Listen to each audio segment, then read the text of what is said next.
Grimm's Fairy Tales. Ashputtel. The wife of a rich man fell sick, and when she felt that her end drew nigh, she called her only daughter to her bedside and said, "Always be a good girl, and I will look down from heaven and watch over you."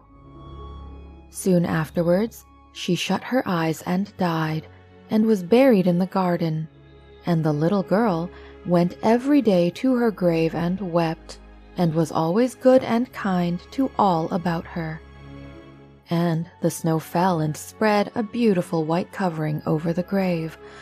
But by the time the spring came, and the sun had melted it away again, her father had married another wife. This new wife had 2 daughters of her own that she brought home with her. They were fair in face but foul at heart, and it was now a sorry time for the poor little girl. "What does the good-for-nothing want in the parlor?" said they.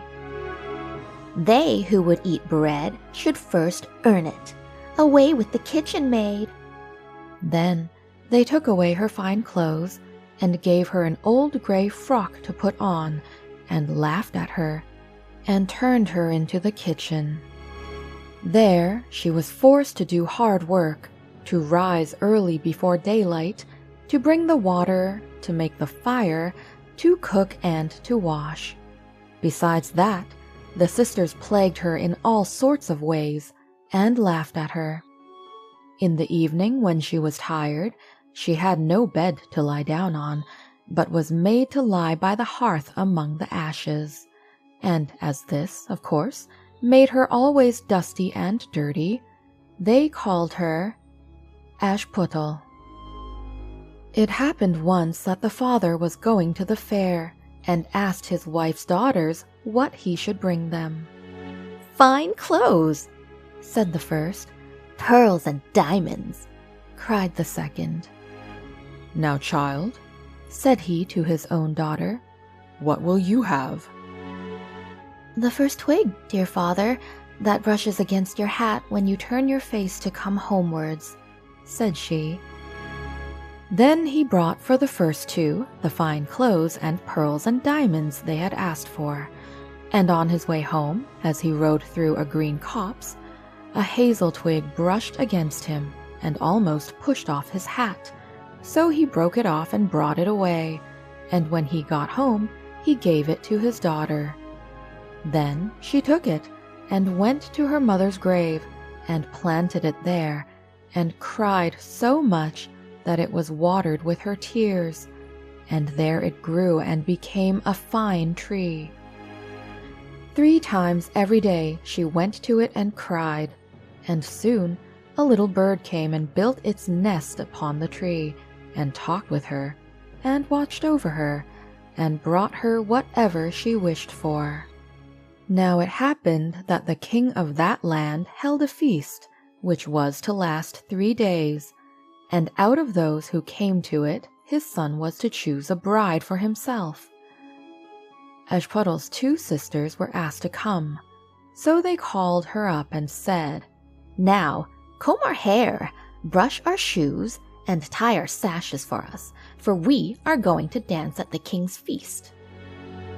Then she did as she was told, but when all was done, she could not help crying, for she thought to herself she should so have liked to have gone with them to the ball, and at last she begged her mother very hard to let her go. "You, Ashputtel," said she, "you, who have nothing to wear, no clothes at all, and who cannot even dance, you want to go to the ball?" And when she kept on begging, she said at last, to get rid of her, "I will throw this dishful of peas into the ash heap, and if in 2 hours' time you have picked them all out, you shall go to the feast too." Then she threw the peas down among the ashes, but the little maiden ran out at the back door into the garden and cried out, "Hither, hither, through the sky, turtle doves and linnets fly, blackbird, thrush, and chaffinch gay, Hither, hither, haste away! One and all, come help me quick! Haste ye, pick, pick, pick! Then first came 2 white doves, flying in at the kitchen window. Next came 2 turtle doves, and after them came all the little birds under heaven, chirping and fluttering in. And they flew down into the ashes. And the little doves stooped their heads down and set to work, pick, pick, pick. And then the others began to pick, pick, pick. And among them all, they soon picked out all the good grain, and put it into a dish, but left the ashes. Long before the end of the hour, the work was quite done, and all flew out again at the windows. Then Ashputtel brought the dish to her mother, overjoyed at the thought that now she should go to the ball. But the mother said, "No, no, you slut! You have no clothes, and cannot dance. You shall not go." And when Ashputtel begged very hard to go, she said, "If you can, in 1 hour's time, pick 2 of those dishes of peas out of the ashes, you shall go too." And thus she thought she should at least get rid of her. So she shook 2 dishes of peas into the ashes. But the little maiden went out into the garden at the back of the house and cried out as before, "Hither, hither, through the sky, turtle doves and linnets fly, blackbird, thrush, and chaffinch gay, hither, hither, haste away! One and all, come help me quick! Haste ye, pick, pick, pick!" Then first came 2 white doves in at the kitchen window. Next came 2 turtle doves, and after them came all the little birds under heaven, chirping and hopping about. And they flew down into the ashes, and the little doves put their heads down and set to work, pick, pick, pick. And then the others began, pick, pick, pick. And they put all the good grain into the dishes and left all the ashes. Before half an hour's time, all was done, and they flew out again. And then Ashputtel took the dishes to her mother, rejoicing to think that she should now go to the ball. But her mother said, "It is all of no use. You cannot go, you have no clothes, and cannot dance, and you would only put us to shame." And off she went with her 2 daughters to the ball.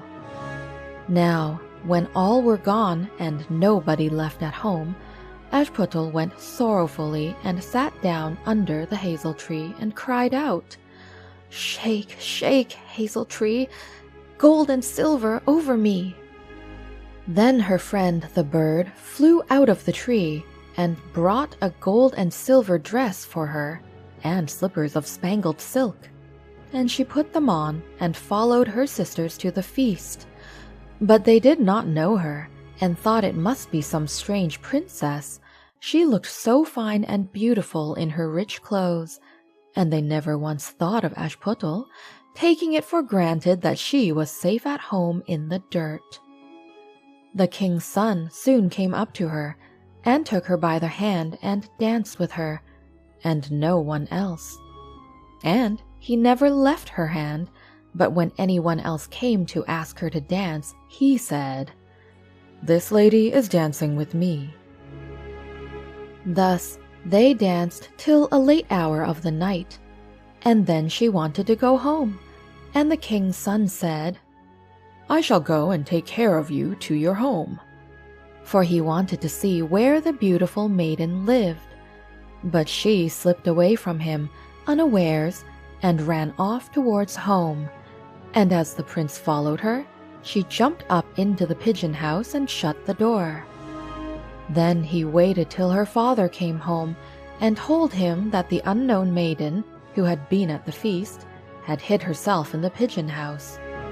But when they had broken open the door and found no one within, and as they came back into the house, Ashputtel was lying, as she always did, in her dirty frock by the ashes, and her dim little lamp was burning in the chimney, for she had run as quickly as she could through the pigeon house and on to the hazel tree, and had there taken off her beautiful clothes and put them beneath the tree, that the bird might carry them away, and had lain down again amid the ashes in her little grey frock. The next day, when the feast was again held, and her father, mother, and sisters were gone, Ashputtel went to the hazel tree and said, "Shake, shake, hazel tree, gold and silver over me." And the bird came and brought a still finer dress than the one she had worn the day before, and when she came in it to the ball, everyone wondered at her beauty, but the king's son, who was waiting for her, took her by the hand and danced with her, and when anyone asked her to dance, he said as before, "This lady is dancing with me." When night came, she wanted to go home, and the king's son followed her as before, that he might see into what house she went. But she sprang away from him all at once into the garden behind her father's house. In this garden stood a fine large pear tree full of ripe fruit, and Ashputtel, not knowing where to hide herself, jumped up into it without being seen. Then the king's son lost sight of her, and could not find out where she was gone, but waited till her father came home, and said to him, "The unknown lady who danced with me has slipped away, and I think she must have sprung into the pear tree." The father thought to himself, "Can it be Ashputtel?" So he had an axe brought, and they cut down the tree, but found no one upon it. And when they came back into the kitchen, there lay Ashputtel among the ashes, for she had slipped down on the other side of the tree, and carried her beautiful clothes back to the bird at the hazel tree, and then put on her little grey frock.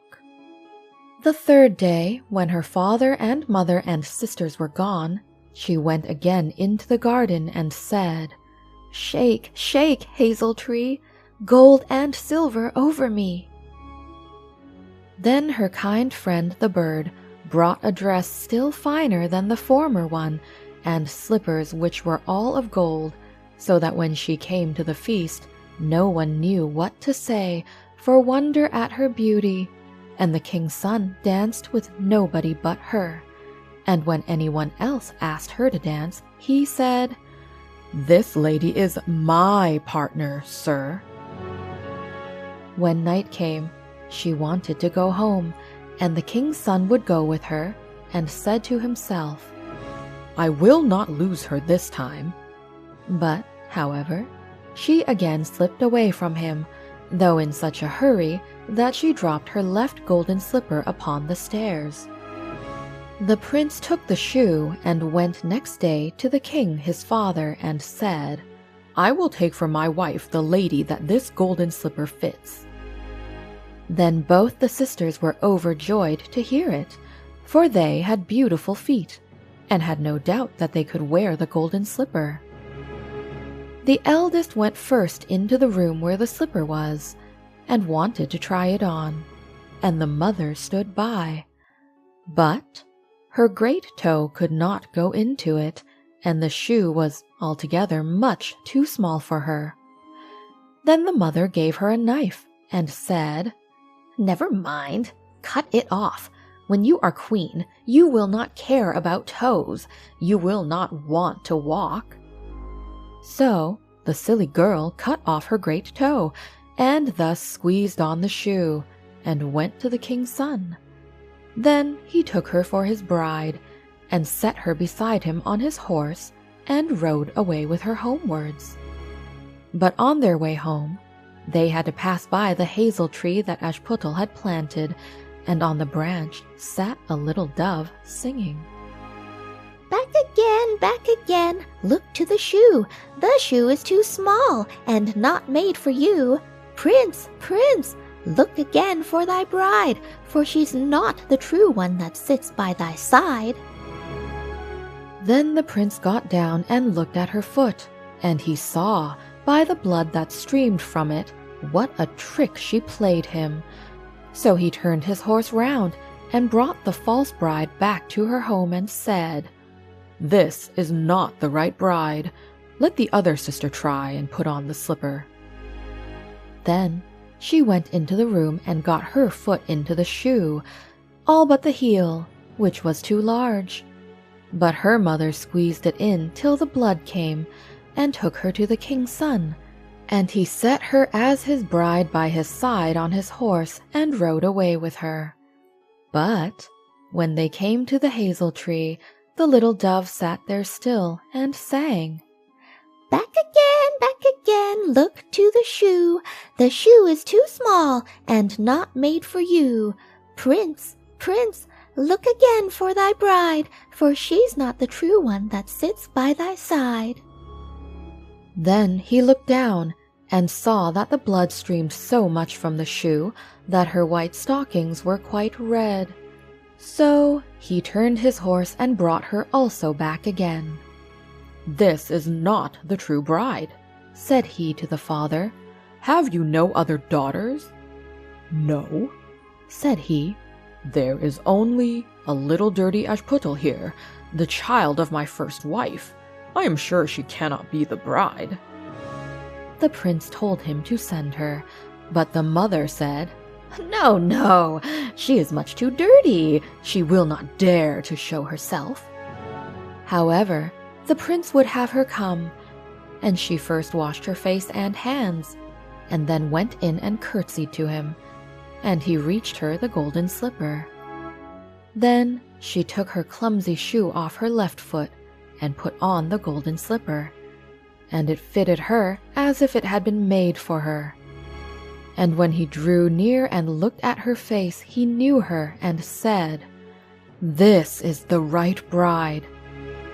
But the mother and both sisters were frightened and turned pale with anger as he took Ashputtel on his horse and rode away with her. And when they came to the hazel tree, the white dove sang, Home, home, look at the shoe. Princess, the shoe was made for you. Prince, prince, take home thy bride, for she is the true one that sits by thy side. And when the dove had done its song, it came flying and perched upon her right shoulder, and so went home with her.